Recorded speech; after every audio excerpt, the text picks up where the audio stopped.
Well, good morning, good afternoon, and good night, wherever you are. I'm Jim Bojo, and welcome to a very merry edition of Going Critical. Tonight, we'll be delving into the origins, history, and evolution of the idea of Santa Claus, no matter what name he's using at the time, be it Sinterklaas, Father Christmas, or just plain old Saint Nick. Then we're going to take stock of the mythos and compare it to the man himself. To do that, I'm going to need a bevy of brain boxes, and conveniently, I know a handful who are perfect for the job.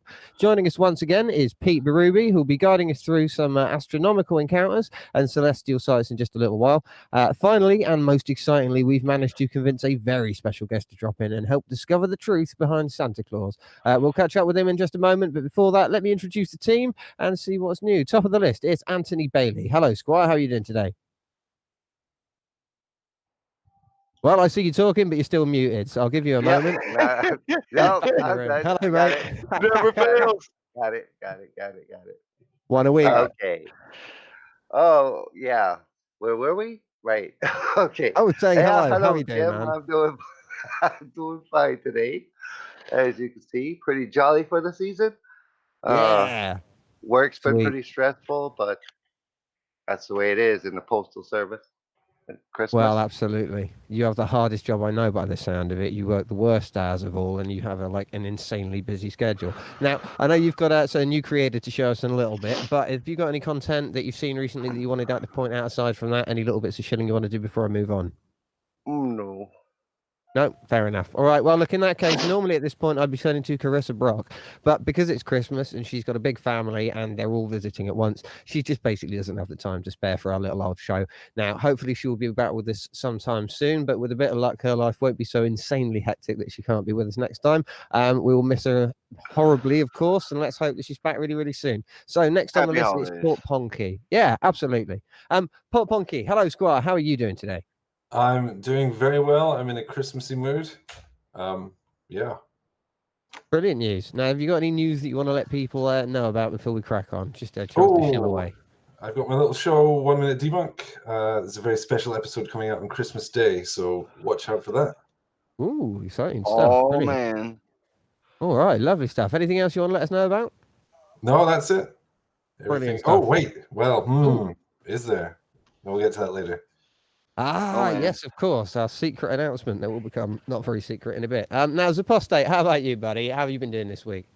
Oh, doing all right. I'm just sitting here waiting for Krampus to come and take care of these kids. I don't know what's taking so long. But yeah. Excellent news. All right. Well, how about you? What have you got in the way of content or news or creators or anything you want to shill for?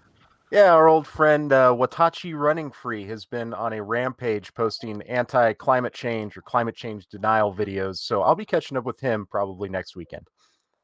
Oh, okay. Brilliant stuff. Well, I look forward to that immensely. Now, next on the list, we've got Robert Leger III. Hello, buddy. How are you doing today? Yo, yo, yo, how's it going? I'm pretty good. Now, you're insanely busy this Christmas period, but is there anything you spotted or anything you wanted to mention before we get on? I just found my computer yesterday, man. I'm sorry. I haven't seen much of anything lately. No, absolutely. No, you've had the most insane work schedule for like the last 4 weeks. I don't blame you at all. Right. Okay. Well, thanks very much, team. For those of you at home who don't know, I've suffered some blunt force trauma in the last 7 days and can't remember. So I think I'm Jim Bojo, and I think my cat debunks Flurst, but it's been so long, who knows at this point. Right. Anyway, we've got no corrections again this week, so we're obviously perfect. In which case, I'll remind you to like, subscribe, and hit the bell if you even feel the tiniest inkling. And we'll be sure to reply to your comments and leave those too. Now, finally, I can introduce our special guest. He's one of the he's one of the best known and well-liked characters in the community, really. He's famous for his hilarious takedowns of silly ideas, as well as his pre and post-premiere shows where he chats to the audience and sort of streams games for our joy and delight. Who else could it be? It's the one and only Radical, the Unhallowed Knight. Hello, mate. How are you doing? It's been quite a journey here on my duff all the way across the ocean. I mean, you got your studio there in over in America. I did bring my candy cane instead of my sword this day, so It's a gotta beautiful get candy Oh, into that's cane. beautiful. Look at that. That's super festive. Thank you, man. I'm honoured. Now, look, normally at this point I ask, who are you and what do you do? But I honestly can't believe there's anyone in the audience at the moment who doesn't know who you are and what it is you do. So perhaps you'd like to let people know what it is you've been up to recently. I know you've been streaming pretty regularly and putting out some videos. Is there anything else that you've seen that you want to mention to people as well? Well, Marvel Girl made me make this picture you're seeing on screen right now. Oh, did she? So, Let her so explain very it. well I'm framed. I'm letting her explain it in the chat, so Does everybody notice the she's high here. definition cow? Yeah, that's the Raja cow is in full effect this holiday season. Yeah.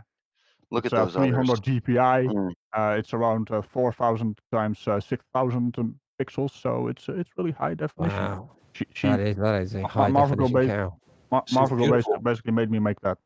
Made me make that. Is that a word? Yeah. Sounds like a word. Yeah. You're there. You made it. Yeah, I'm glad that she did, man. I think that's genius. Now look, have you got any plans in the near sort of upcoming future for stuff that's coming out that you want a chance to tell people about? Plans? What are those? I just do stuff. Yeah, perfect. All I right, just no, make fair videos enough. and then I just kick them around for a bit. That's kind of my style. Yeah. Lovely. Well, I think it's working for you, whatever it is. Okay, well, now look, you've joined us today because, quite apart from being an excellent member of the community, because you are Dutch, that means you have a little bit of knowledge about the tradition of Sinterklaas, which is something that's going to be coming up later on, right?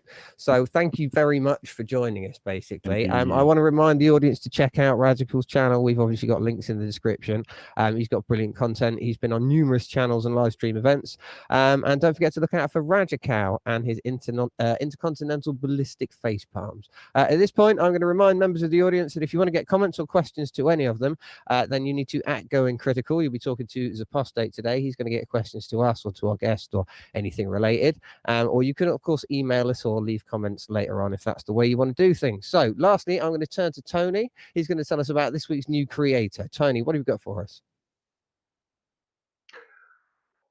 Well, hello again, Jim. Hello, mate. Today I present for your consideration Nowpinion. He lives in Sweden. Has had his channel since September 2018 and has been making videos for about a year. He presents his opinion on various topics such as flat earth, politics, and among other things. He has even had a video featured by Mr. Sensible, where he shows how the Aristophanes experiment was done on an orange, for all things. Nice. So, yes, give him a look if you like, and the rest of you know what to do. Back to you, Jim. Thank you very much indeed, Tony. That's brilliant. I think Bobby's got a video clip lined up for us to play as well, don't you, Bobby? Do you mind sticking that one on?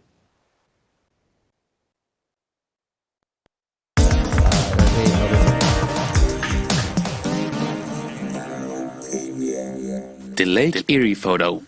The impossible lighthouse. Nowpinion interacts with flat earthers every day through Twitter to learn more about their theories and their reasoning behind them. Unfortunately, most flat earthers are very sensitive to critical questions and are quick to hit the block button. Twitter user with the name Freethinker is much more open to discussions, and he provided a picture for us to look at. The picture is taken from Paris Victory and International Peace Memorial Tower. It is the world's most massive Doric column, whatever that means, and stands 107 meters tall.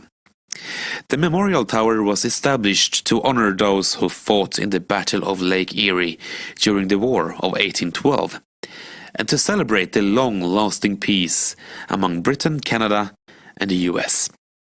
But he doubles down and sends me a link with proof. What? So, okay, let me get this right. So the banana isn't the fruit. Well, yes it is. In fact, the link that Effie the Banker sends me explicitly says that it's both a herb and a fruit. The earth is round. I proved it with an orange. Logic is sound. Even a child knows it's a fact that the earth is round. Globusters don't believe it, they will just straight up deny it. But the earth is round.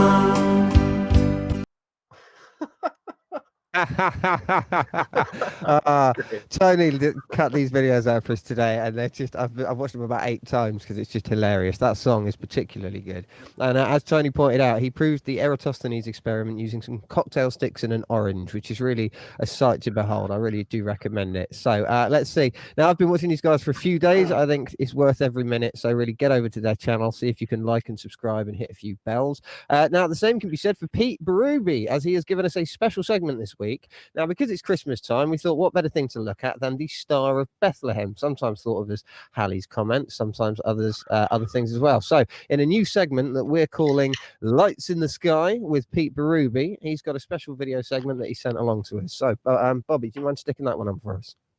On the way. Beautiful, thank you. Hey, what's up? My name's Pete, and this video is about the Star of Bethlehem. And on that note, Allons-y. In this video, we are going to look at some ideas as to what was really going on in the sky that led a group of men to travel 8 to 10 months towards the town of Bethlehem. Over the years, as people have debated whether or not a real star actually appeared to lead the Magi to Bethlehem, some people have said that the star was nothing more than a literary device, a symbol for the Apostle Matthew to use in his story to convey the light of hope that those who expected the Messiah's arrival felt when Jesus was born. Possibly the first idea put forward was that it was an unusually bright meteor seen streaking towards the horizon. But as any sky watcher knows from experience, such an object can be seen to flash across the sky in a mere matter of seconds, hardly long enough to lead the Magi halfway across Asia to the little town of Bethlehem, so we can confidently lay this concept to rest.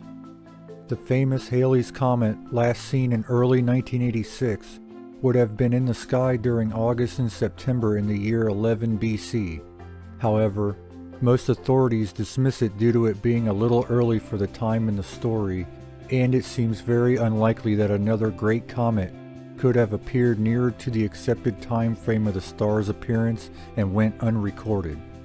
Besides, comets were viewed as omens of evil, such as floods and famine, as well as the death, not the birth, of kings and monarchs. The Romans, in marking the death of Roman General Agrippa, for example, used the 11 BC apparition of Halley's Comet as a benchmark. With this in mind, comets would seem to be wrong as the heavenly sign that would signal the coming of a newborn king. Perhaps the simplest answer is a nova or supernova. These spectacular objects are the death of a distant star and appear to be a new addition to the nighttime sky. Although a nova or supernova is the most satisfying explanation for the star, there is a serious problem with it, in that there doesn't seem to be any definitive record of a bright nova appearing in the sky during the time that the biblical historians believe the Magi made their journey. One nova apparently did appear, bordering the constellations of Capricornus and Aquarius during the spring of 5 BC. But the Chinese records, which describe this object, imply that it was apparently not very bright at all and in the wrong direction. Perhaps it was a planetary grouping of particular rarity, like an exceptionally close conjunction of 2 or more planets, creating an eye-catching geometric figure in the sky, may have taken place between the years 7 and 2 BC. Such a gathering would be quite unusual to say the least. One such event did occur in 6 BC involving Mars, Jupiter, and Saturn, and happened in the constellation of Pisces, but unfortunately it would not have lasted long enough for the journey of the Magi, as Mars moves much faster than Jupiter and Saturn through our sky. A little more plausible explanation for the Star of Bethlehem is the 3 times passing of Jupiter and Saturn between May and December in 7 BC, a rare triple or great conjunction. Jupiter appeared to pass 1 degree north of Saturn on May 29th, practically the same on September 30th, and then finally a 3rd time on December 5th. As for their astrological impact, the Magi would have certainly noticed that both planets did not appear to separate very much between their conjunctions. In fact, for 8 consecutive months, the time it would have taken them to travel the 500 or more miles from Babylonia to Judea, Jupiter and Saturn remained within 3 degrees of each other, from late April of 7 BC to early January of 6 BC.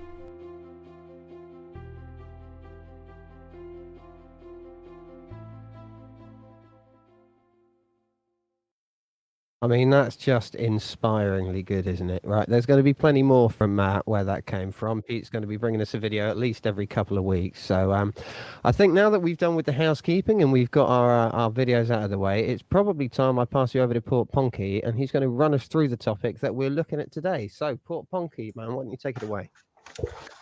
Hello. Excuse me while I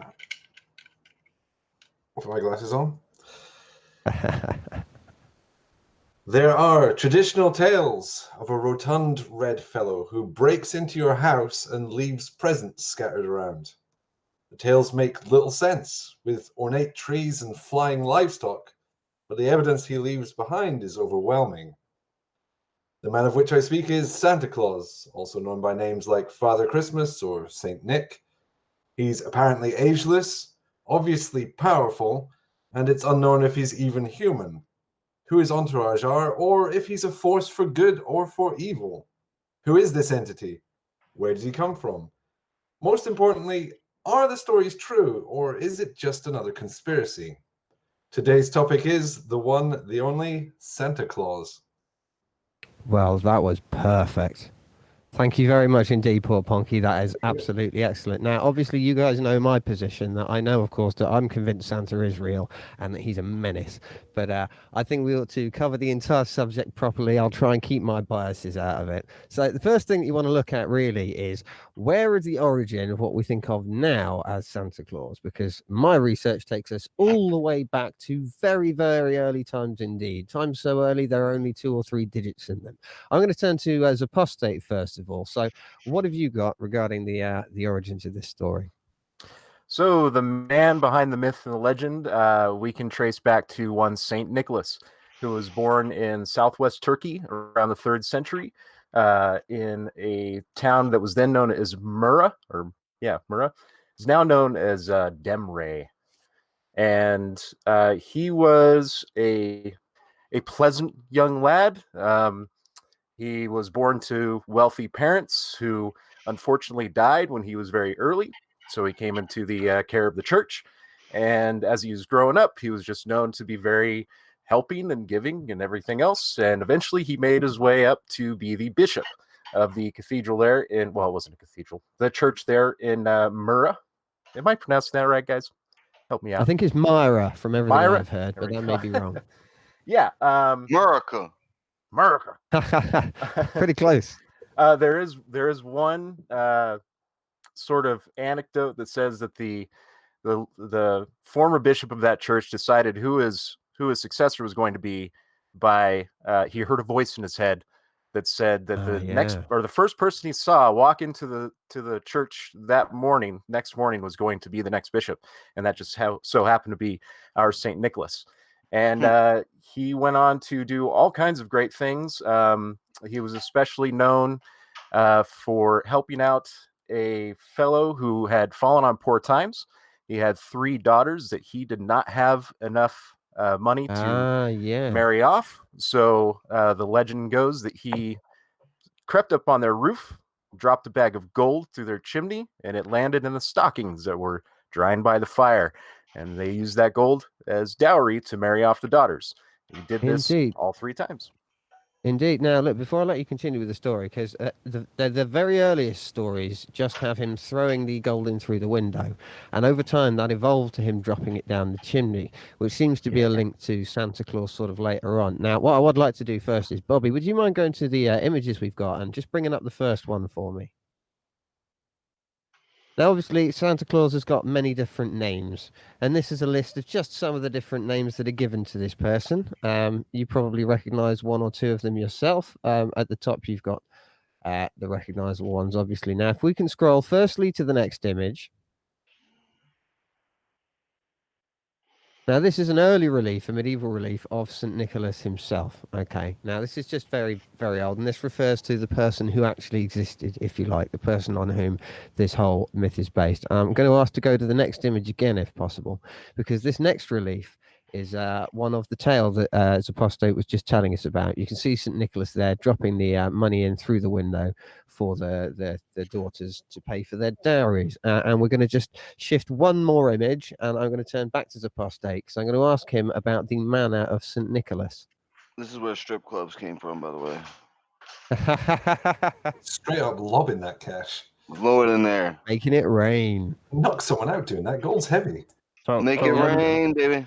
So let me get this straight. He doesn't know how a strip club works because you need to go inside. You don't just throw money in through the window. It's funny. They have the cave trolls. They have the cave trolls. Do you know that Saint Nick is the patron saint of prostitutes? Is he really? Yeah. So I think he probably does know how a strip club works. He's just told you. He's Children, just got sailors, and prostitutes. Huh? Unique Told interests. you. I know what I'm talking about. Zero research. Zero research. Beautiful. Well, look, now the image that you can see on screen, this is supposedly the actual manor from the bones of St. Nick. Zapostate, you told me about this yesterday. My jaw hit the floor. I was completely flummoxed by it. So can you tell us what this is, please? Absolutely. This is a lot of fun and kind of gross. So St. Nicholas, the man, died in 343 CE, or around that time. And he was buried in that little chapel there in Myra. And he lay in rest for quite a while. You know, everyone remembered him. Again, there are all those reliefs and frescoes of him. Eventually, his body went to bones, and those bones gave off a sweet smell. And oftentimes, when they would go and look inside the tomb, there would be a little puddle of some sort of liquid down around the bottom of the bones. And pilgrims would come and drink this liquid because, of course, it's healing powers. That's and they call it straight up manna. disgusting. It is pretty gross. And this is the other cool thing. Yeah. So the bones were actually stolen from that tomb in 1087 by Italian merchants and brought to Italy. And they rest in the Cathedral of St. Nicholas now. And to this day, these bones are still secreting this manna. There's, of course, a bunch of different theories as to where this stuff actually comes from, but it happened back in Turkey, and it's happening now in Italy. And to this day, you can get a little glass vial of St. Nicholas's manna if you want some sort of disease, I guess. His manna? That's what they call it, his manna? Yeah, that's Yummy. right. Manna. You know, you can go to a special service where they have manna in this little sort of brass pot, and you will walk past the priest and he gives you a little spoonful one at a time. So you all share one spoon dipped into the liquid of this weird putrid bone melting. How absolutely glorious. Now, can we skip to the next image? Because this is going to be Please. my excuse to talk to our guest. It is someone who I think he's going to recognize straight away. Boom. There we go. Radical. Who are these two? Hey, that's Sinterklaas and Zwarte Piet. And can you give me an idea of what you understand these guys to be? So the idea is that Black Pete is basically he was a slave, and Saint Nicholas bought him and gave him his freedom, and he chose to basically go into employment of Saint Nick and helping him come to the Netherlands and give our children their present. So he rides around on a horse, and he has an entire army of Black Petes who basically help him out. What? I mean, that's extraordinary. It's the thing that we kept talking about as we came up to the week is that this is the one instance of acceptable blackface that we can think of at all, because it's extraordinarily common all over the place, right? It's kind of a weird thing because it is technically not it's not blackface. Well, quite. It's not meant to ridicule black people, because anyone can become a Black Pete, even black people. Well, indeed. Yes. No, I'm sorry. I shouldn't mislabel it, really. All I mean to say is it's sort of looking at it now from a sort of, a modern Western liberal secular perspective. You see someone with blackface makeup like that, and it sort of makes you think, hello, what's going on here? But actually, it's sort of this perfectly innocent cultural tradition that just happens to look horrifying if you don't know what it is. Now, Sinterklaas, as I understand it, is kind of a corruption of Saint Nicholas. It's like a contraction, right? That's all it is. You can hear the class bit and the Sinter part from sort of Saint Nicholas. Does that ring a bell to you? It is based on Saint Nicholas, the original person that was mentioned earlier. But after he died, all kinds of mythical stories came into the ether, if you will. Yeah. And he was a Okay. very, very popular character during the Middle Ages, I guess, where he was basically giving kids presents and helping out women who were poor, so they got money and didn't have to become a prostitute. So he was Well, yeah. helping the less fortunate people. So Indeed. Sorry, mate. I didn't mean to cut you off there. I do that. I'm a nightmare for it. Perhaps no, if I I was could turn just reading something. I was just reading something. Oh, fair Just enough. because the Netherlands is a kingdom, right? The Netherlands Yeah. itself is a country in the kingdom, and I just had Okay. to look up something here because we've got. Wait. I need to look up something first. Okay, Go well, right look, ahead. I'll let you have a moment to do some lightning Yeah. research. Why don't I turn to Tony Bailey right now, because he's living in Germany at the moment, and he's got a bit of an insight in some of the European Mhm. traditions regarding this time of year. What's your research shown up so far about Sinterklaas and how it sort of evolved out of Saint Nicholas myth? Because for me, it seems to be the bridge between Saint Nicholas and Santa Claus. It's this sort of key character that evolved from one thing to another. What do you think? Well, in Germany, they have a Nikolaus, and on the 6th of December is Nikolaus Tag, or Nicholas Day, where originally that's when the presents were given, but Sure. then the good old Christians took over and started doing that on the 25th. But Right. Okay. the 24th, 25th, they have two days of Christmas practically. The 24th and the 25th is pretty much celebrated as Christmas time. Okay. And here they also Germany is pretty much separated in its beliefs. You have the Catholic part, and the Protestant part. In the Protestant part, they don't have a Nicholas. They have a Christkindl or Christkind. This is Right. usually a female. What was this? Okay, now Yeah, perhaps you can tell me where Krampus and Knecht Ruprecht build into this? Because if we skip to the next image, there's a video attached to it, which is about Krampus, I think. So, Bobby, how about we hit the next yeah. image? The Krampus So, comes from Bavaria and Austria area, sure. Tyrol. This is a 1,500-year-old tradition. Now, if you got something good, you always got to have something bad with it, right? So, and that was the thing with the Krampus. He was kind of the opposite That's from what- the Sure. Nicholas. I So got he you. punished the children that were not good, whereas Nicholas gave the good children presents. This Absolutely. is Now, there's dated a back to around 1500 years in the ritual of Perchen, where people in such costumes ran through the streets in January to chase away the ghosts of winter. Ah, okay, that's fascinating stuff. Now, look, first of all, let's hit the video. We've got 3 videos lined up. Let's play the first one of them now. Here you go. Fantastic.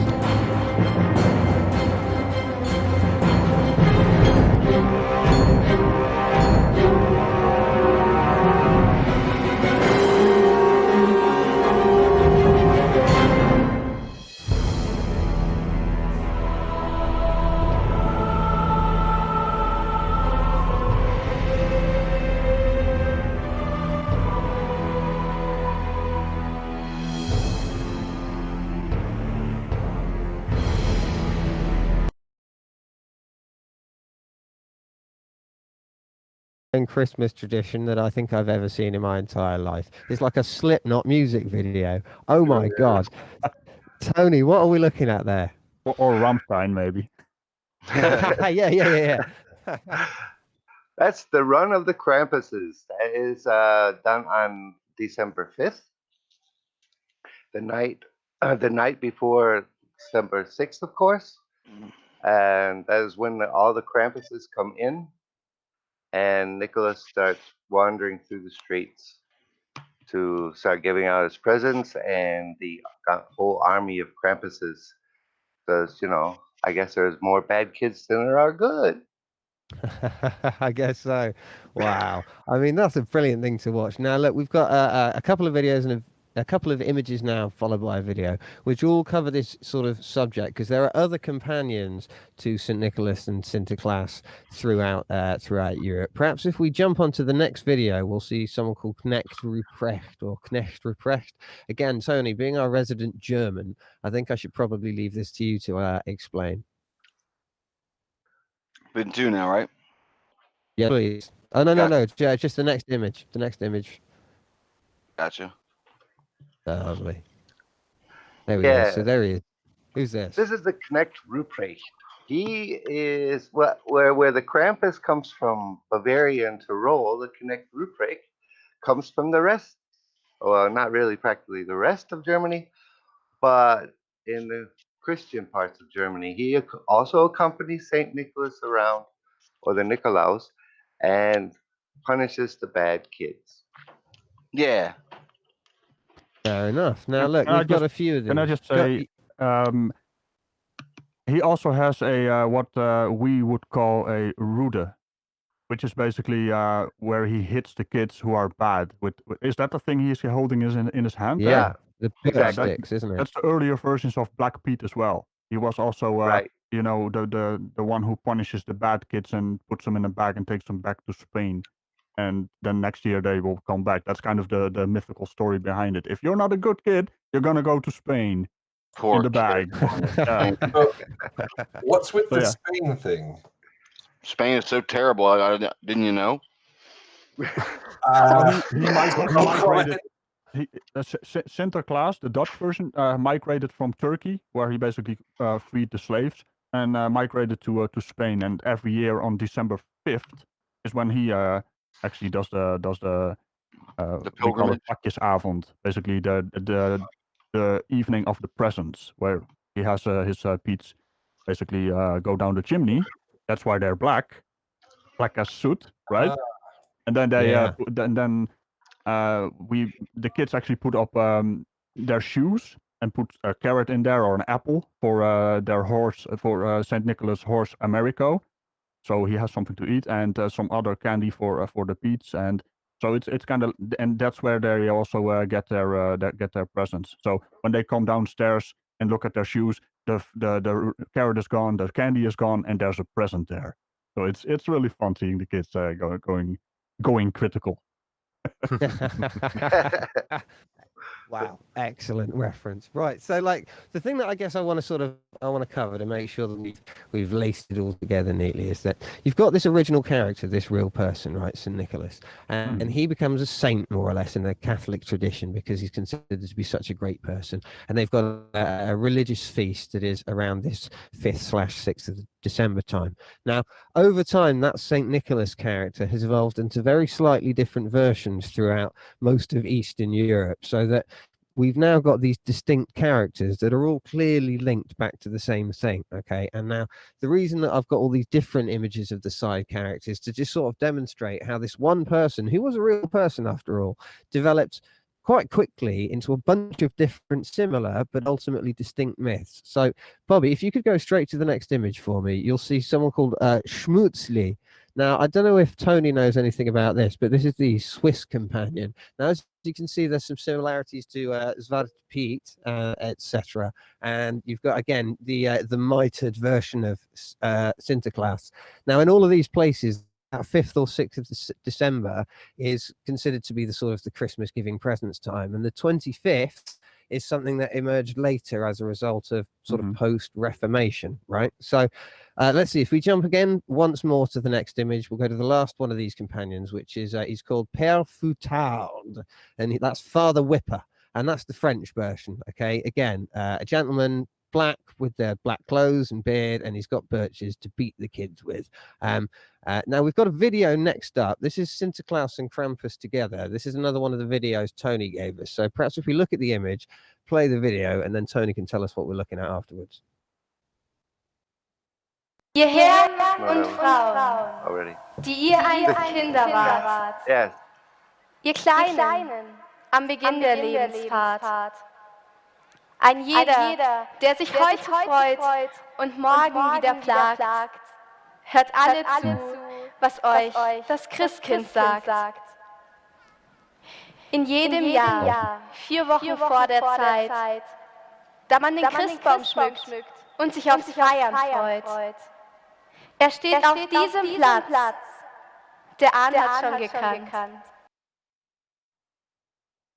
Right, now, for those of you who don't have a grasp of German, I'm going to turn to Tony, who's going to give us an explanation. And I'd like Bobby, in the background, could you skip forward 4 images, and then we're going to go to that one in a moment. So, Tony, what are we looking at there?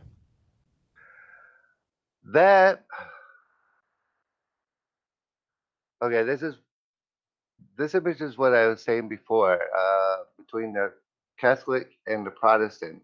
The Protestants didn't like saints all that well, so they came up with that the Jesus child is the one that brings the presents, or takes care of the good. Sure. And so, and this particular Christkind here was in Nuremberg, where they vote and elect one every 2 years. And she holds this position for 2 years and gives a speech at the Christmas mark in Nuremberg. It's a very large, it's like a fair. You have all your little stands and stuff where you can buy your little Christmas trinkets and stuff. And then you see at the other one, you have the Nicholas and the Knecht Ruprecht. This is the Catholic part. That's what I was saying before. Okay. Well, look, now the next image that we've got and the one after that show 2 different distinct versions even of the Christkind. So you've got the Protestant and Catholic version of those, which those are both Protestant.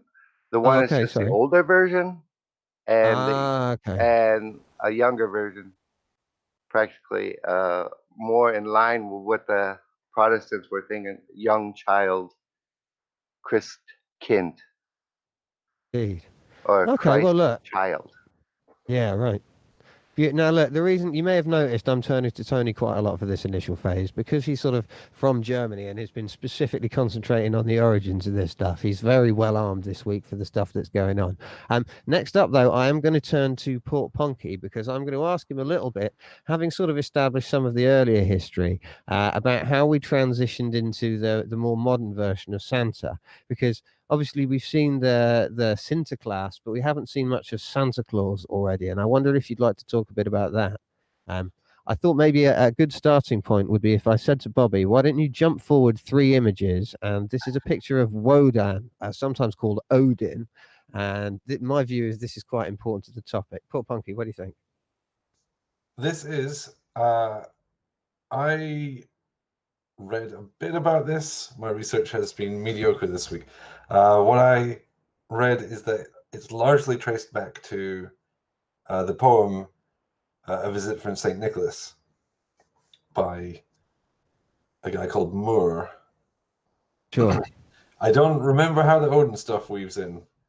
But, oh, okay. Well, maybe he's apostate because I know you've got a bit of an interest in this stuff. Did you notice anything about Odin?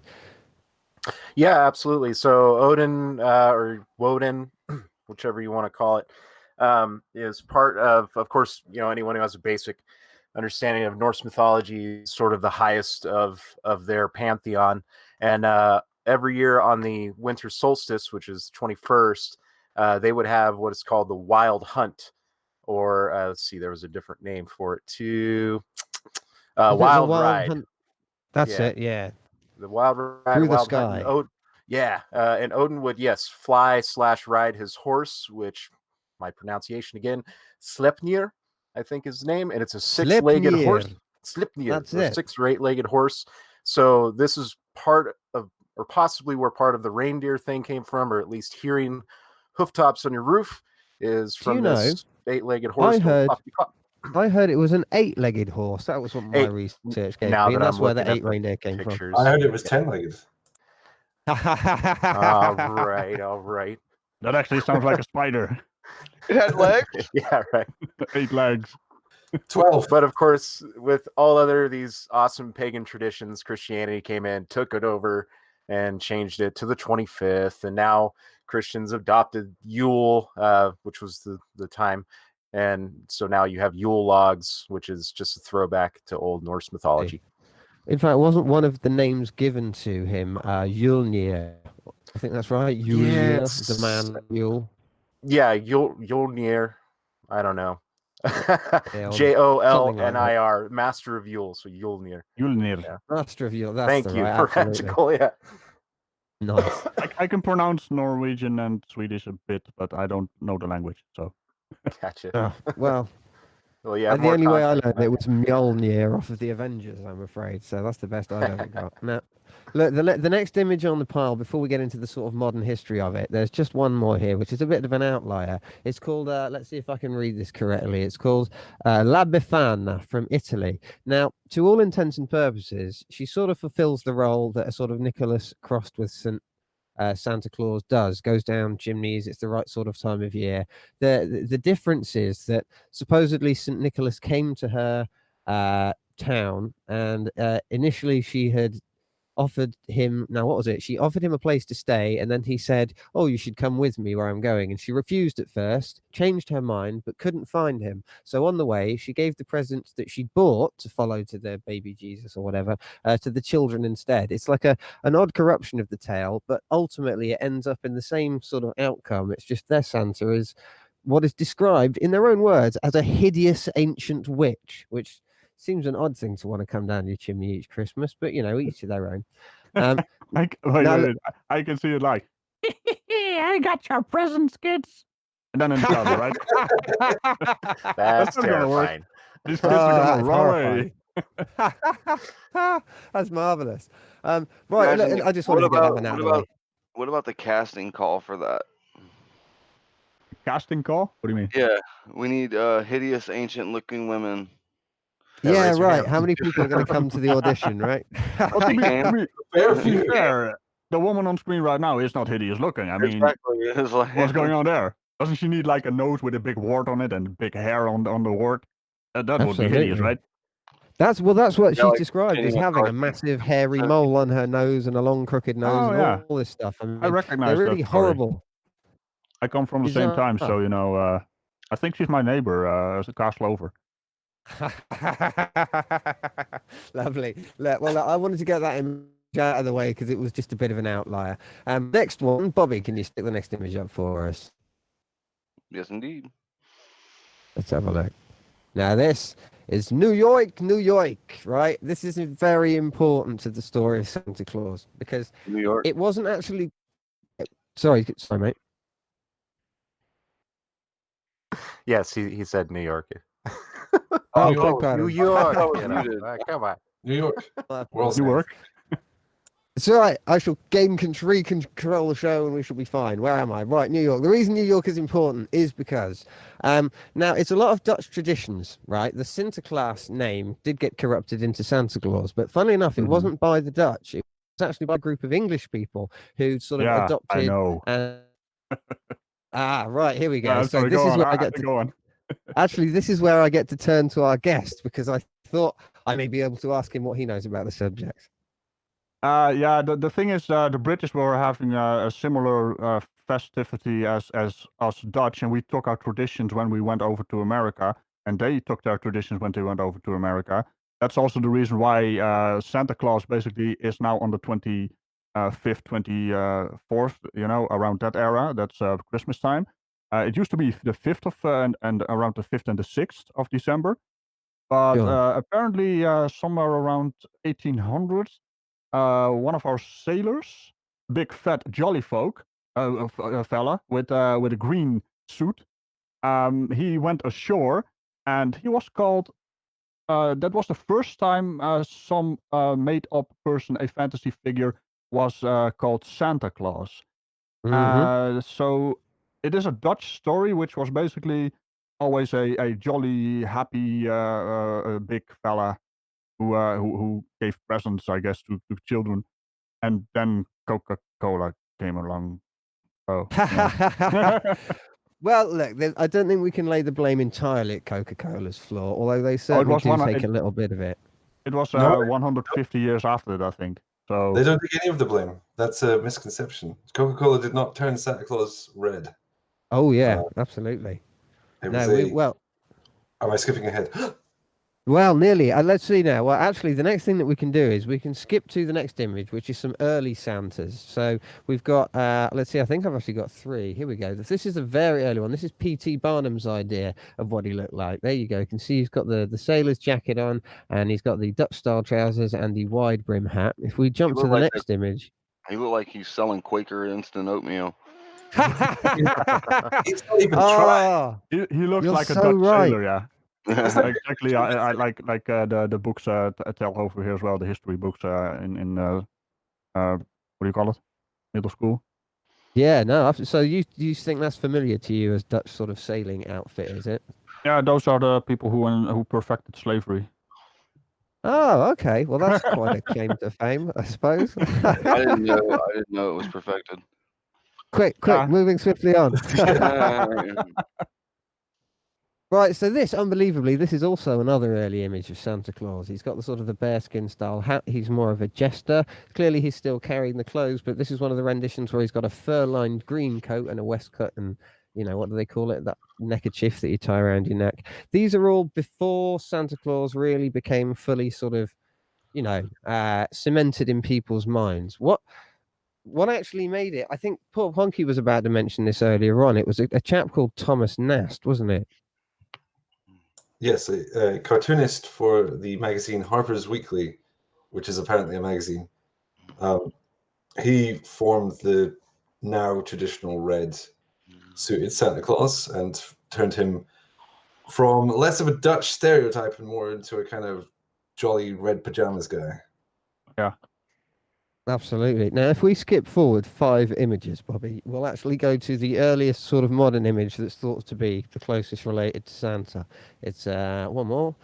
There it is. This is it. 1881. Thomas Nast came up with this image, and it's taken a lot of information from a certain book. Now, Zapostate, perhaps you'd like to tell us about that book. I'm sure you know the one I'm talking about. Okay, there we go. Nope, I don't have it in my notes. I'm gonna The kick night myself before when you say it. Christmas. Yeah. It's not a book, it's a poem. The Oh, poem. do you know what? You are right. It is a poem, but it was sold in book Which- form, so you'll have to forgive me. Right. Yeah. No worries. Which, and again, I thought I had notes. What's his name? Fort Ponky Oh, saved I me. can't remember his first name. It's like Clark Charles Clements. Thomas. Yeah, he's just got a bunch of names. Moore is the last name. Right. Yeah, Charles And he Clement came up Moore, with I a think. poem. Clement Clark Moore. Yeah, it's like you can just Google this in 2 seconds. Clement Clark.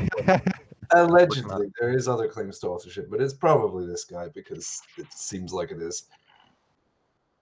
He does have his typical Dutch pipe, though. Yeah, I wanted to bring this up. You can tell this is an early Santa Claus because he has a long-stemmed pipe. Yeah. Later on, they have short-stemmed pipes, which is more popular amongst the poorer people. Long-stemmed pipe was a sign of the aristocracy.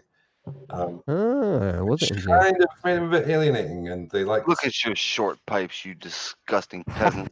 Yeah, can't you get a proper long pipe? So it's only the very early ones where he's got the big old massive pipe. Yeah.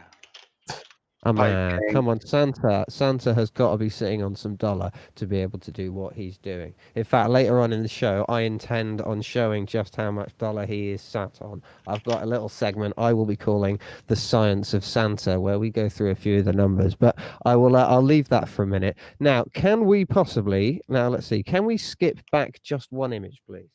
Well, There we go. Now this is the first time that this poem was compiled into a book with illustrations. It's not actually the earliest version, but this is sort of where it all came from. This one poem, which most of us have heard, most American children have memorized by the time they're about 8, The Night Before Christmas, sometimes called A Visit of St. Nicholas. In it, he was described in the red clothes. He was described as having, a big round belly that that shook when he laughed like a bowl full of jelly. Shook like a bowl full of jelly. Yeah. Right, it's got 8 of the original reindeer. Obviously, Rudolph came later. We'll talk about him, but it's really very recognizable. And the difference would be that in it, he's an elf and he's a little fellow, and that's why he can sort of jump up and down chimneys. He doesn't have to have any magic. He's just particularly small, and that was something that was changed a little bit later. Now let's skip back one more image. Well, he's got a short pipe. Oh yeah, look at that. You're right. Now everyone's seen these. This is a Santa's grotto.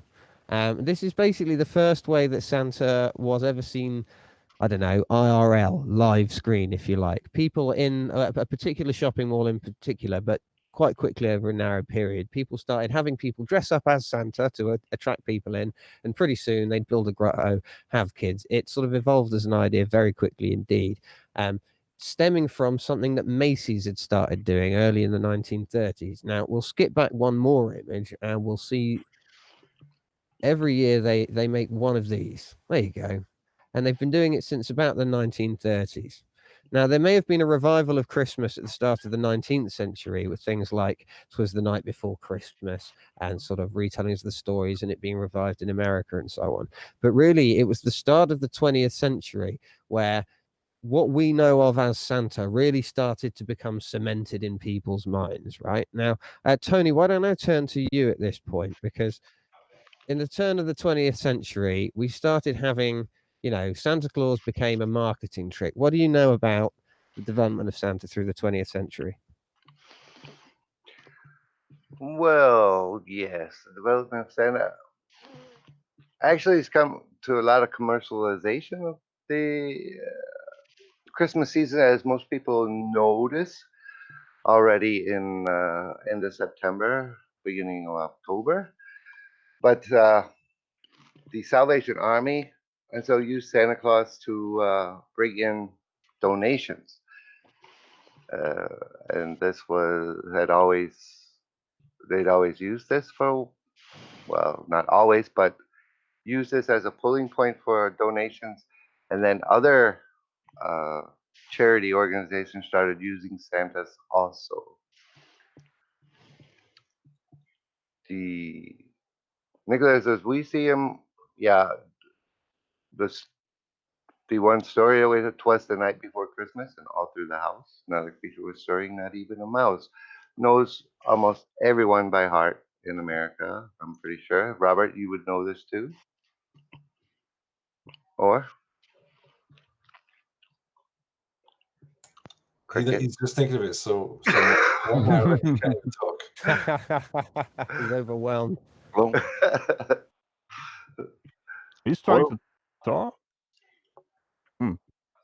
What? We can't hear you. And the Coca-Cola saying that came a little later. He's eating. Yeah, well, Yeah. Oh, he's eating his dinner.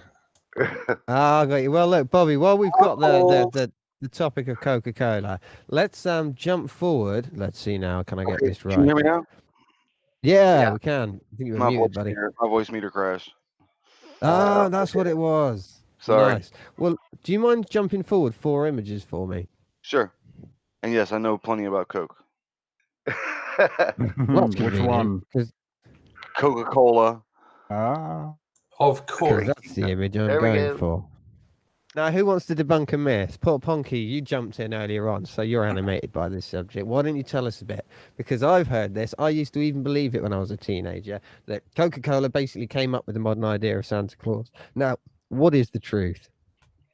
Well, it was just that Thomas Nast guy. He drew Santa as a smaller person who would slide down the chimneys, and eventually just became full size. There was a guy called Haddon Blom who worked for Coca-Cola and brought in the kind of Santa with a Coca-Cola glass bottle thing with a distinct red Santa suit and the red Coca-Cola logo. But that's just not the origin, although people believe it is. It's just a misconception. Yeah. Now, I think that gentleman individually said that the idea that the color red and white became associated with Santa because they are the company colors, he literally described as a happy accident. That was his actual phrase. And, you know, I suppose that really does make sense because red and white are very bold colors. They're used in quite a lot of advertising. So it makes sense that this sort of thing would happen. Yeah. Now, I think it is worth pointing out at this point that the image of Santa Claus as we know it was popularized by these Coca-Cola images in a way that hadn't been done before, because Coca-Cola had this global element. It transported this image all the way around the world. So it internationalized the image of Santa Claus, if you like. It's part of the way that now in countries which previously had only had Sinterklaas, they now have Santa Claus and the Sinterklaas on 2 different days. So that was sort of their influence on the story, is my opinion. Actually, this is a good point to turn the radical. I might just clarify the timeline. So the Coca-Cola Santa Claus was 1930s, early 1930s, 1931 onwards. Thomas Nast, who originally made Santa Claus red, died in 1902. So it postdates his death by 30 years. Oh, yeah. And it was him that invented the redness in the UK. Father Christmas was traditionally green. He eventually turned to red to match the popular red fellow kind of thing going around. Here's to him. Yeah. Hey, well, Yeah. I got you beat. Look at that! What a magnificent jumper! Wow, I kind of Oh wanted my to hear God. that from Holidays are coming. when he was rising Holidays up. are coming. All the days are coming. Yeah. Oh my God. Yeah. It's Christmas Everyone knows now, that. see? It's properly Christmas now. Actually, look, this is a point I'd like to turn to our guest again. Radical, how do Sinterklaas and Santa Claus get on in Holland? Yeah, they coexist, but there are jokes about it. Like, oh, great, you guys are already selling the Santa Claus stuff in the stores. I haven't even left the country yet. Like that kind of stuff. Brilliant. I bet they're really old jokes over there, but because it's new to Yeah, me, it's I really think that's funny. hilarious. I don't get it. That's quality. Nice. I Oh, well, it's kind good of to see they coexist. want to say something about the color green, by the way, because originally Santa was green. Do Sure. you know what the original color is of Coca-Cola, the beverage itself? No. If there is no treatment done to it, it's green. That won't sell well. So it kind of links together, maybe even. And then it went That's red mad. on the outside, but it's also brown. So basically, we need a brown Santa, right? What's going on? Radical. Why is he red? I don't know if we need a brown colored Santa. Or is he climbing through the toilet or something? Yeah, that's the new version for the 2020s. At least everyone has a toilet. Not everyone has a chimney. So Well, being so, Radical, being don't how Coca-Cola was originally sold as a medication Yeah, with that's cocaine in it. Hmm, Well, yeah, it was filtered remember through that. coca leaves. That's how they It got the had cocaine coca in. leaf, So not Yeah. cocaine. It was an extract. in fact, the very absolute original version of Coca-Cola was invented by a man who'd come back from the First World War. Was it the First World War or possibly an earlier one? But sort of turn of it the... was invented in 1882, so I don't think he came back from the First World War. Unless no, he they go came even back earlier then. from there. And basically, this gentleman was an incredibly bad drug addict. Like, really seriously. We're talking like heroin, speed, amphetamines, all the stuff he'd been given at the front anyway. And he made himself a fortifying drink every day of fortified wine at like 20%, cocaine and morphine.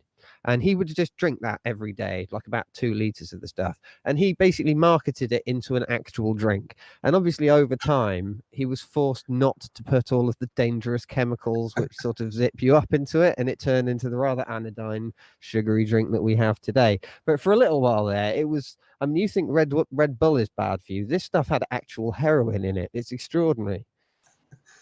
Magic. The history of Coca-Cola is amazing. Red Bull's amazing. The science behind it's actually quite impressive. Like, obviously, you wouldn't want to drink it because it'll burn your insides apart. But I just want to drive their cars, right? And their planes. But what color is it? Is it like green or blue? I don't know. I've never it's sort actually of looked at the stuff. yellowy. Yellowy. It's a They tend to color neon, it with blue. It looks toxic like radioactive yellow. It pulsates if you pour it in a glass.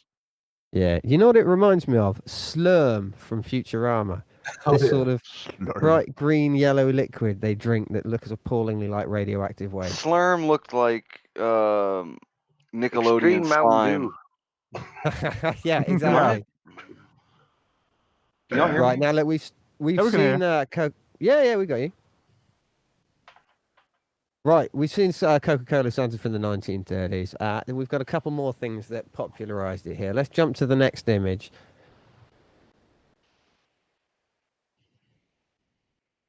Beautiful. There we go. Now, this is the original 1947, the classic, in my opinion. adorable. But for those who prefer the modern version or just don't know, if we jump to the next image, there was a 1994 version as well, starring Richard Attenborough and the girl from Matilda, whose name I can't quite remember. Her name is Matilda. Well, this is a beloved film. Both of these are, and they are. Spared no They expense. involve.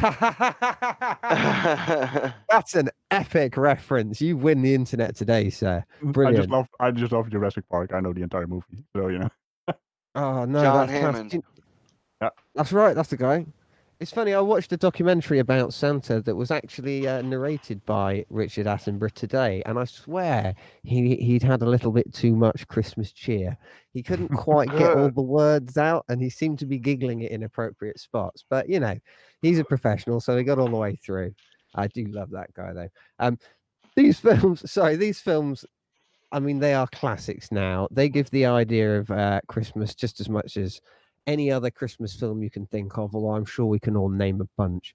Santa Claus has become this modern phenomenon which pretty much everyone in the Western world, more or less, looks at. Now, we all think of Santa Claus, generally speaking, because that's the one that we're familiar with. We've talked a little bit about Sinterklaas, but there are a couple of other versions of the same thing. So if we can skip to the next image, we'll get to see the frankly terrifying Russian Santa, who's called Grandfather Frost. Of course. Good grief. Of course. I think I've seen this guy in World of Warcraft. Right? He's got the epic, what do you call them? The shoulder pads. Yeah. That's how you know. I like his horns. Yeah, that's some high-level gear, and it's matching. Don't mess with this guy. Right? I mean, that is serious. He's just like a hardcore rock and roll Santa Claus. Is that Those a horns are weapon like... or a walking cane? I mean, Right? none of that is practical. Just saying. It's like a Finnish Eurovision entry. You know, I He thought I appears saw to this be- guy at Burning Man last year, but Yeah, maybe it was the drugs. I don't know. I think he Yes. was Burning Man last year. Yeah, right. He's there to put him out. Is it me, or does he somehow have a bit of Asian influence as well? Oh, I think so. I could. He Yeah, I does know what look you mean. There's a Mongolian. certain Tibetan He looks quality to it, isn't Mongolian, there? yeah. The yak So what's the horns on story the with this head. dude? Exactly. So- Mongolian as well, with the coloring and the imagery on his coat. I guess Yeah, it that, is. Maybe. that looks like traditional Well, I mean, Mongolian style stuff a bit. yeah, you call it a coat. It looks more like a yurt to me. It's like one big conical building that he's poked armholes in. He You said, see from the "You're." top of the hat all He's the just- way down to the bottom. It's one Why, cone. why isn't he called Father Cone? Turn him upside down and put some ice cream on. You know, Marvelous. we're all gonna die by this guy's hand because we're mocking Father Frost or whatever his name was. We apologize, Your Excellency. We mean I no know. offense. Well, the Like, Germans right. shouldn't be scared. They have Krampus an entire Krampus army. So Krampus. That is a Right. fight I would like to see. Now, look, we've got just a couple more images here. There's only 3 of them, in fact, before the last image. So let's jump to the next image first, because we get to see the Italian Santa, which It's a to me, pizza I mean, time, yeah. That It seems just- racist. To me, Santa that so Claus. seems racist. Like, I thought the Black Pete thing was going to be the most racist thing I've seen in this Like show, all but now I'm Italians. offended. All Italians Well, wanted it's some not- pizza for Christmas. It's This not is racist if they come up with it themselves. Despicable This image. is the weird part, is this You is their raised a own good image point of there. Santa. Yeah. Look, he's even got a pizza slicer in his front. This is unbelievable. I mean, Right. are we sure this is from Italy and not from some Italian hate site? I'm No, appalled. I promise. There are several of Go to- these models you can buy for the house. There's lots of representations. They're all basically the same. He's got the added green.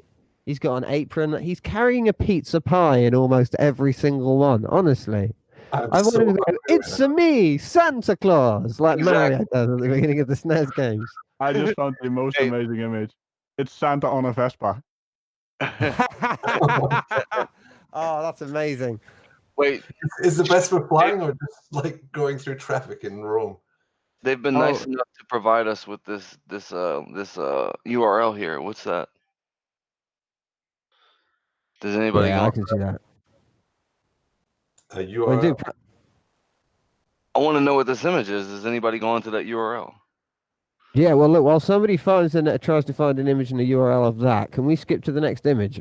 Yes. Because here's the last one. Ooh.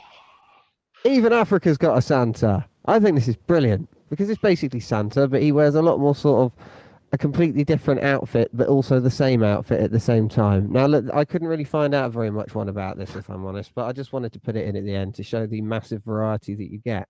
The last image that we've got on the list is a specific one. It's about Rudolph, because I think you can't talk about Santa Claus without talking about Rudolph, can you? So, Bobby, Can I just maybe you say should one stick thing with about the previous? Oh, please do. I just noticed that his pants are very low. Like, something is very popular in black communities in America as well. Oh, okay. You The think he's a low-riding, rapper Santa, pants. maybe? Yeah, the rapper style he has. He is a ghetto Santa. Epic. Right, sorry. Yeah, what am I that doing? I URL lost so has easily. that URL has a bunch of pretty cool statues and figurines of Santa. It's pretty cool. Yeah, I just went there. I don't think that's an Italian website. Yeah. I think we've maybe just put up an incredibly racist Italian Santa. Oh, quite possibly. I did find a number of I've got my image copied It's from a the fine. No, It's no big deal. Just put up an image of Mario. It's gonna be all right. We're going to hell. Apologies to the entire nation of Italy, everybody. We'll make sure we get a correction in next week to see what I screwed up. Now, look, let's see if we can get someone to talk about Rudolph, because this is sort of the last piece of the puzzle as far as I'm concerned. So, Postate, do you know anything about these books? Yeah, a little bit about Randolph the drunk reindeer. Oh no, this is Rudolph. Oh, Other cousin, Rudolph. mate, it's a different... It was created by Robert Louis May in I think around the late 1930s in association with Montgomery Wards out of Chicago. and it was just another marketing thing, another thing to add on to the mythos. It had something to do, I think, with the amount of fog that was around Lake Michigan at the time, and the kids would ask, how is Santa going to find our houses through all this fog? And so this guy came up with Rudolph, made his way through the fog. I mean, I think that's a touching little story, really. It's Yeah. amazing that so much of the modern Santa myth is basically advertising. The earliest images of him were advertising in newspapers and in department stores, and it grew to be included on books and television and selling things for kids. And yet, despite the fact that it is all blatant commercialization, it has created this rather wonderful collection of traditions and myths that we enjoy at Christmas. There's a really big backstory to Santa. We all know where he lives. We know what his army of elves are making toys, and it seems to change over time. Now, that's the end of our. I just gotta say, I despise the Rudolph story.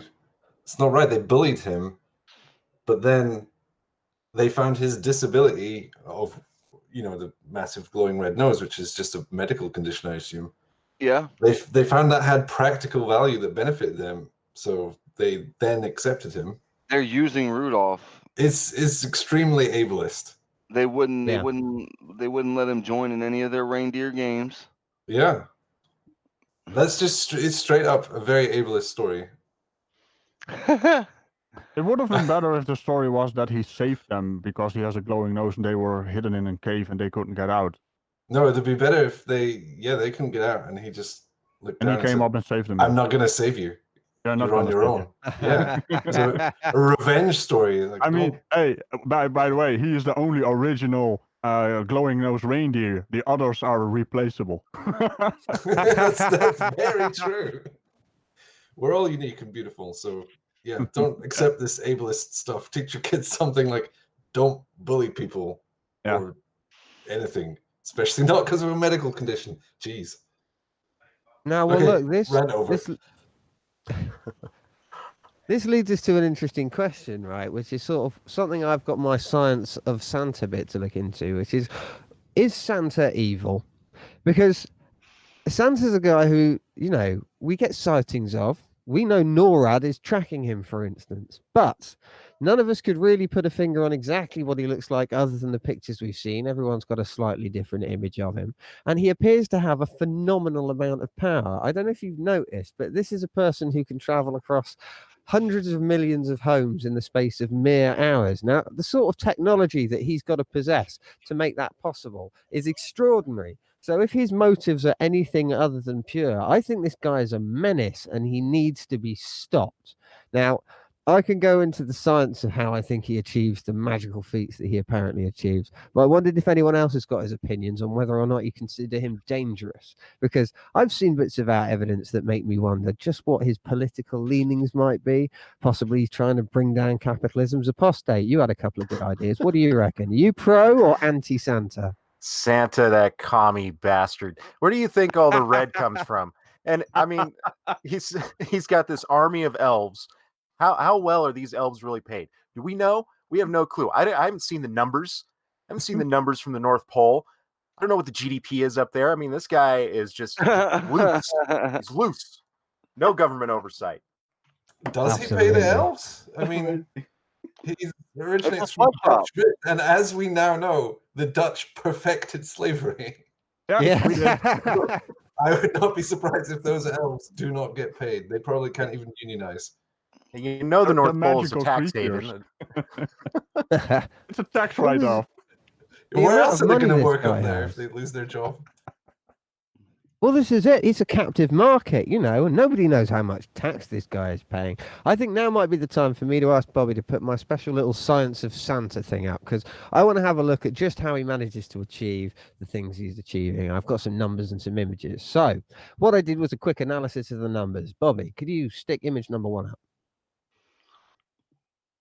Now this is the what do they call it? Composition. So population composition. It's basically demographics of the different world populations at different times, split between men and women. If you look along the 2 axes there, you can see the ages of people. Along the bottom axes there, the numbers, and it's sort of over time. They're blue triangle in the middle there is from a while back. Yellow is predictions of the future, and green is where we were at in 2018.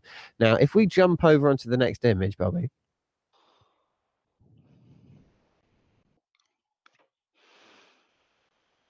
Oh, now I've only got... there it is. Brilliant. Now, I did a little bit of mathematics here, and I got Ponky's an actual mathematician to double check it for me, and I think we're basically okay.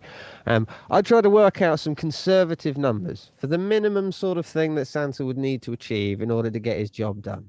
So, if you take it that there are 600 million children that he has to deliver to, now that number could be as much as 3 times as much. But the convenient thing there is that you can basically triple any of the numbers I give you to give you an idea of the range here. Now, you take those 600 million. Oh, hello. Hello. That was just I'm sorry. It was like a yeah. Oh, okay. Yeah. Sorry, I thought someone was asking me something. So, right, we're going to take this 600 million children, divide it by the average number of children we expect to be in our house to give you a total number of stops, which I've got as, let's see, 1.72 times 10 to the 8 homes. Okay. Now, you've got to multiply this by the average distance between the homes for your total distance traveled, which you can see I've got over there. And you've also got to divide that total number by the amount of time that he's on the journey. Now, I compiled these figures using the UN figures and the NORAD figures for how long they're tracking Santa for. And what I basically came up with was that Santa has to have this sort of average speed of 6,930,000 kilometers an hour in order to do what he does. And that means that he's getting 1,540 visits done per second. I'm pretty sure you can see this is extraordinary. Now, can we go on to the next image, please? Doesn't break the laws of physics. Well, this is just NORAD, right? NORAD track him every year. So we know that the American security and the sort of armed forces are interested in this guy, which makes me think there's definitely some sort of conspiracy going on. Let's jump to the next image again.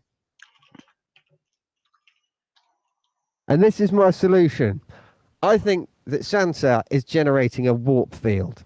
If he generates a warp field, he can accelerate without G-forces to, you know, virtually luminal speeds, which means he can get all of this stuff done without having to subject his reindeer to any of the incredible forces you normally might expect.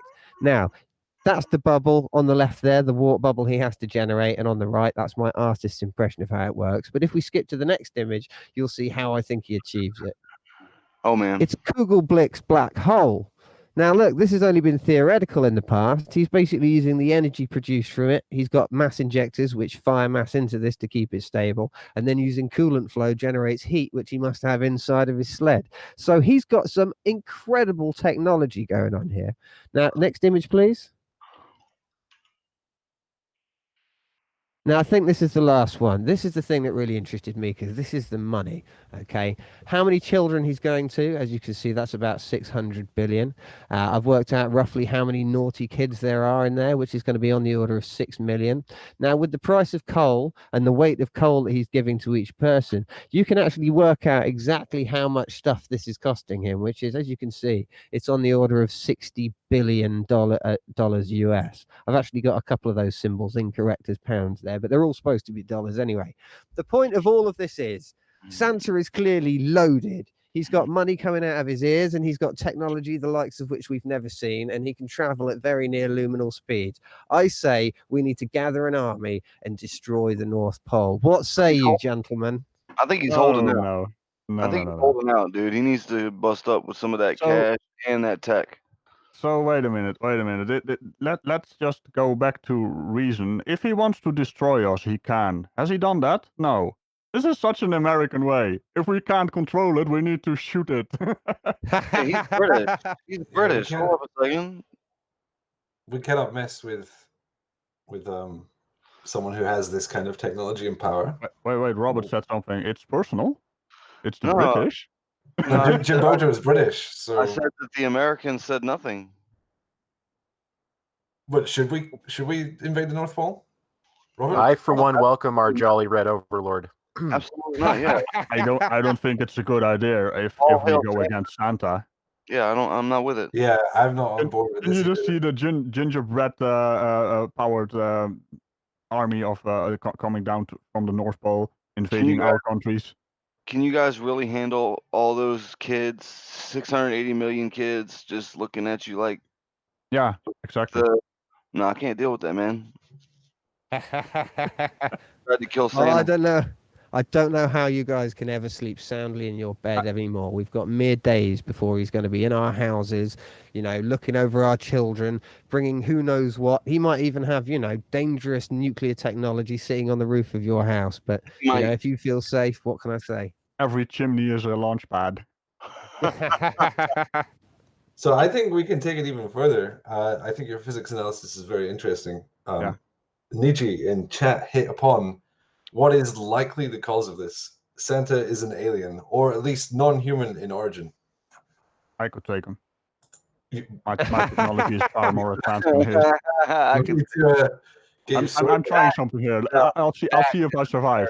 That is I just got his location. So let's see what happens. If I go offline, we'll know.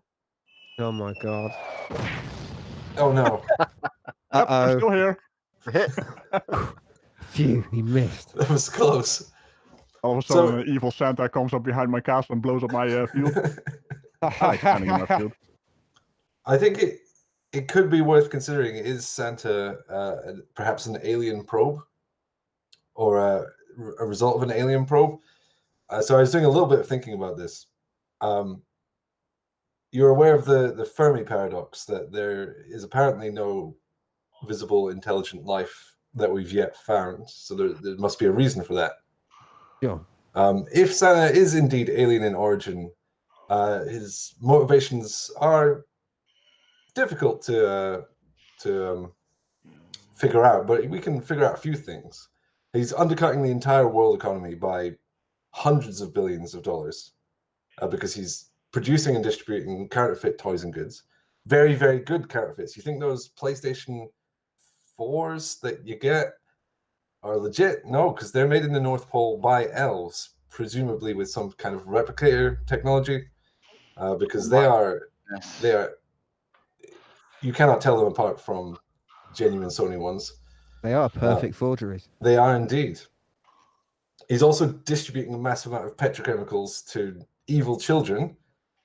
I really don't know why, other than, get some coal. Eventually, maybe you'll work for big oil.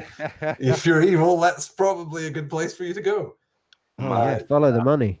Yeah, is he trying to encourage the destruction of Earth's biosphere by encouraging evil people to work in the petrochemical industry? He's also cutting down trees. Well, he's not cutting down trees, but he encourages the cutting down of trees, displaying them in your house and mocking their corpses with ornamentation. That's amazing. It is unusual. The traditions surrounding Santa Claus, the mythology and stuff, all appear on their surface very human, but there's a distinct element of alienness to it. He's apparently promoting capitalism, but the fact that he's giving this out, all these toys out, as the apostate has said, is some means of extreme communism. Could it be that he is attempting to stifle the development of Earth from reaching a Kardashev Type 1 civilization? Good Lord. Could it That's be? terrifying. Because if you think about how much he's cutting out of the world economy, how much, it's... Well, you've heard of the concept of the Great Space Predator. It's it's one of these great filters. So when they have the Fermi paradox, they use this thing called the Drake equation to try and work out how much life they think is in the universe. Now, it's only of so much value, and there are various different ways you can interpret it to sort of get answers out of it. But one of the answers to the Fermi paradox, that if life is so common, why don't we see it, is that there may be some kind of ancient civilization that basically is predatory.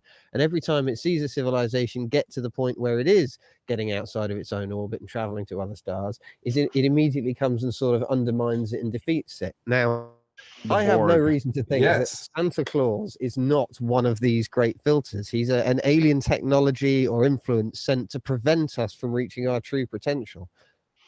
And it's the perfect one because everyone has fun whilst doing it. We think we're having fun. Are we throwing away our future? I am not allowed to comment on this. I just received a message from the other galaxy over, so I also wasn't supposed to mention that. We've rumbled him. We've got it. That's a little bit of thinking I did, a little bit of futurism. So just to be clear, I'm not saying it's aliens, but I am definitely saying it's definitely aliens. It's George Tsoukalos. Excellent. You just need the hair. Giorgio All right. Tsoukalos. Tsoukalos. I think we're there. I think we've done it right. We've had a great look at Santa Claus tonight. I'm going to go once more around the table, and I'm going to ask people for their final thoughts and their final opportunities to sort of shill for things. So, I think just for final thoughts first, let's go to our special guest, Radical. What do you think about about the show so far? The story of Santa Claus interesting to you, or is it something that's because you've had Sinterklaas where you grew up? Is Santa we have it somewhat made. alien to you?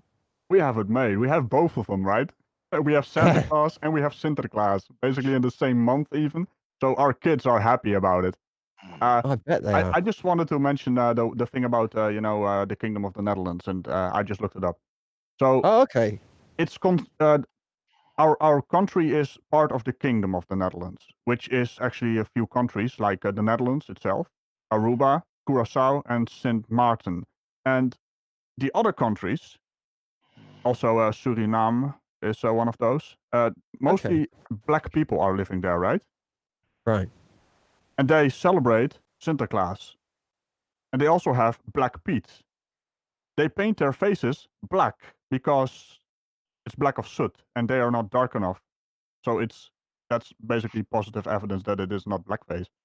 Absolutely. Sorry, when I was using the term at the very beginning of the 8th episode, I was being a bit glib with it because all I really mean is people have painted their faces black. Yeah, well, I didn't mean anything by that like that. It's just that from the outside it looks like blackface, and I completely understand that. But the story is different because if you've seen a common theme, the helper or the employee or of the holy person like Saint Nicholas is always hard to recognize. That's kind of a common theme. So that's also a very interesting thing because if you are playing a Black Pete, you are not recognized because you simply can't recognize someone who has a completely blacked out face, and that's kind of the idea. So the children don't recognize their own uncles or their own aunts and that kind of stuff. So and the same goes for Krampus as well. I mean, that's quite obvious that that's also some kind of hidden idea. So they don't recognize their teachers or their family members.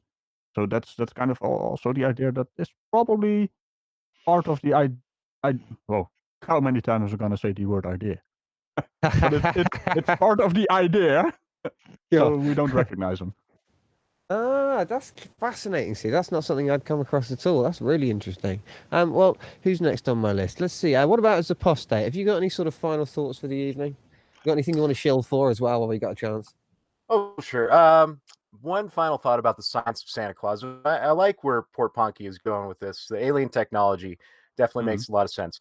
But I want to leave you with one more thing to ponder. I'm of the opinion that maybe Santa Claus is a cluster of subatomic particles. Because if you think about it in quantum mechanics, we can send a particle through the medium of air at about 99.97% the speed of light, right? So that sort of solves the speed thing. And we also know from the theory of quantum entanglement that one particle can be in two places at once. So this would help if Santa was a cluster of these to get to different houses. But we also know from the double slit experiment that if you observe these particles, they only go through one slit at a time. And that is why children must be asleep when Santa comes to the house, or else he won't be able to do his two places at a time thing. It's just something to think about. Subatomic particles. That's my deal. That's genius. That's absolutely amazing. No, that's brilliant. That ties in lovely. Well, thank you ever so much indeed. That gives me something to go and research again now. Let's see. Let's see, Anthony Bailey. What about you, mate? Have you got any final thoughts for the evening or stuff you'd like to chill out before we go? Well, this was fun night. Talking about Santa Claus and Christmas and the week, the research on all that. I feel that the Santa Claus in itself is just a personification of our innate willingness to do good without restrictions. I mean, you can give somebody something that they may need without this person feeling that he's receiving charity for it. I mean, it's not always sugar-coated candy and stuff, but a lot of times things that we need in our lives. And this this whole Christmas is just the importance of just giving and sharing with our fellow people, humans. Hello, my fellow humans. Uh, yeah, that's my thoughts on that. That's And beautiful, man. no, don't That's really forget to nice. watch Now Opinion, and Pete Baruby. Oh, look at that. Ever the professional bringing us all back on track again. Thank you for that, Tone. That was amazing. And that was really touching as well. Thank you. How about Roger the Third? What do you think about this? Because you haven't had a chance to do any research at all this week. Your life is ridiculously frantic. So what's this looked like from the outside to you?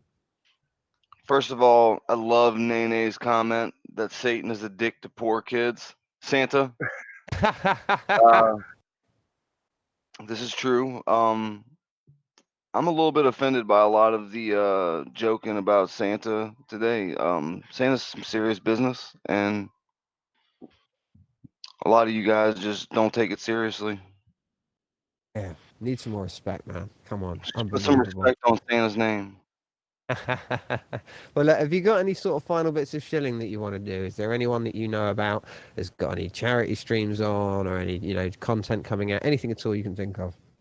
We don't have any charity streams going at the moment, but Marvel Girl is going to be having her debate between Conspiracy Cats and Kent Hovind. Still, it's just being restreamed till the new year, rescheduled, excuse me. So stay tuned to hear about that. Oh, brilliant! Yeah, no, I will be watching that. That's going to be absolutely genius. Well, look, I've got Port Punky to do. I'm going to turn to him very last of all because he's also got a bit of an announcement for you. So that being the case, I'm just going to turn to our guest one final time to see if there's anything you wanted to shill yourself out for. Have you got any content coming that you wanted to tell people about, or any new creators that you've seen recently? Anything at all, really? Oh, it's mostly I made some merch. That's basically it. Fair enough. And it's usually the rest is like on Wednesday I do the iPremiere thing, and then I try to do it on the weekend as well, but it usually gets a bit too busy during that time, so I don't always release a video. Sometimes I just jump on and stream for fun. Okay, well that's cool. I might enjoy your have another thing, by the way. This was about the entire history of Santa and Santa Claus and Sinterklaas and Krampus and all that stuff. Oh There's yeah. something else as well. It's also a Dutch tradition and also a Norwegian tradition, I think, or Scandinavian tradition, probably even German Sure. tradition. But we also have something called Sint Maarten, which is Oh on the yeah. 11th of November, and it could kind of be compared to Halloween. It's Oh kids really? going out from door to door. But on St. Martin, they make their own lanterns and sing songs. And the shorter the song, the more effective it is. That's what the kids figure out, because they can get from door to door faster, right? Yeah, But yeah. it's kind of the same concept, but also different origins, I guess. Oh, do you know that Maybe sounds a very good similar? idea for another stream, maybe. Yeah, definitely. Because do you know there's a Welsh tradition as well, which is related to this, called Mhm. something like the Grey Mare. I don't know what that translates into in Welsh, but they basically travel door to door as well. They take the skull of a horse and they make a sort of an effigy of a horse out of it, and they sing carols door to door, get let into people's homes for the duration of a song. So I think that is a topic we need to look into. Now let's see. Speaking of which, because next week we are going to be talking about Atlantis, so I really want people to come along and watch that. I think that's going to be a really interesting subject. The week after that, we've got something planned as well, but I don't want to give the game away yet because it's all a bit up in the air. Right now, though, I'm going to turn to Port Ponky. You've got 3 different things at the moment. Firstly, final thoughts for the episode. Secondly, any chance you want to sort of shill out for something. And finally, most importantly, possibly, is you've got a special announcement, haven't you? Whoops. Oh, Yeah, so, let's see. First up, Santa Claus.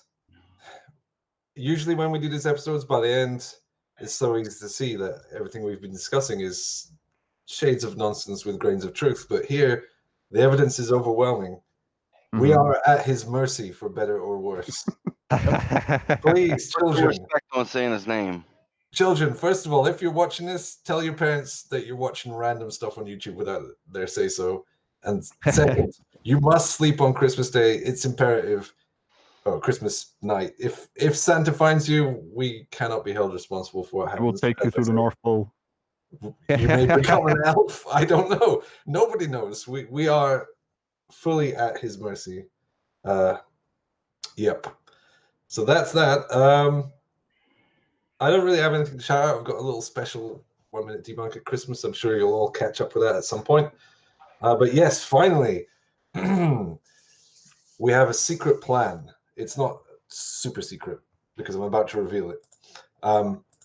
We are trying to run an experimental game. If you have a microphone and a computer and a kind of bloodlust to end the lives of those around you, then drop by our Discord right after this show.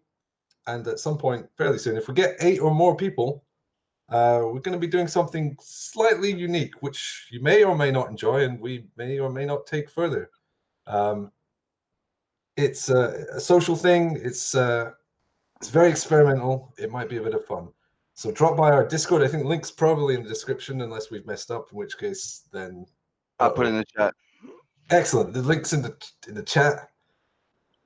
I always try to point things in case you don't That's know. it. You got it. Yeah, so that might be fun, but it'll certainly be unique. Anyway, that's all I want to say about that. In the Discord, if you've got Mike, and you'll see what that's about.